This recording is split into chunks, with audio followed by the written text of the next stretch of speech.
Update ulit tayo sa ating pambato na Gilas Pilipinas, pero bago ang lahat, huwag niyo kalimutan na mag-like, subscribe at click the notification bell para lagi kang updated sa lahat ng aking video. Maraming salamat.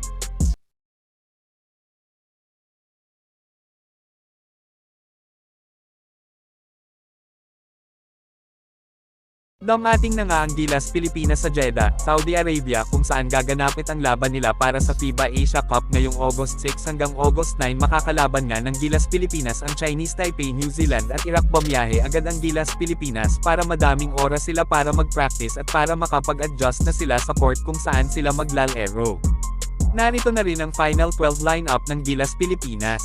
Unahin na natin si Scottie Thompson, point guard, playmaker, rebounder, hustle plays at kumakamada ng 10 point at 3 rebound per game.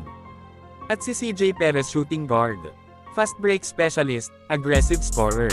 At Chris Newsome, guard, forward, versatile wing defender and scorer. At Dwight Ramos, shooting guard.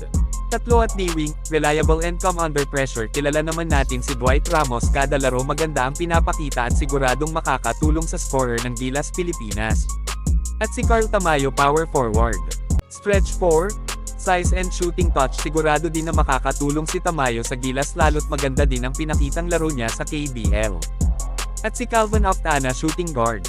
Malaking tulong din si Aftana sa Gilas dahil sa mga outside shooting nito. At si Kevin Kiambao, forward, basketball IQ, passing, and shooting. Malaking tulong din si Kiambao sa lineup ng Gilas, lalo't kakagaling lang nito sa US at siguradong madami din itong natutunan sa mga training nito sa ibang bansa na maa-adapt niya sa Gilas.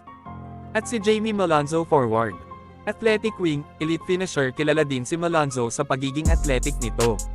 At si Junmar Fajardo, center, interior presence, strong post moves. Kilala si Fajardo sa pagiging veterano sa laro at sa pagiging dominante nito sa loob ng rim. At si Jepet Aguilar, forward, center, rim protector, experienced big man. Dahil nga wala si Kai Soto dahil sa injury, si Aguilar ang papalit sa pwesto ni Kai Soto. At si AJ Edo, power forward, rim protector, shot blocker at rebounder. Malaking tulong si Edo sa rebound at depensa ng Gilas. At ang naturalized player natin na si Justin Brownlee, small forward, team leader, consistent scorer, 20 dagdag PPG. Kilala naman natin si Brownlee na halimaw lamaro lalo na sa clutch play, kaya sobrang makakatulong talaga siya sa Gilas Pilipinas. At ang coach ay si Coach Tim Cone. Yan lang ang maikling update sa ating pambato na Gilas Pilipinas. Ang masasabi ko sa lineup ng Gilas, siguradong mahihirapan ang lahat ng makakalaban nila dahil sa lakas at dedikasyon ng ating pambato.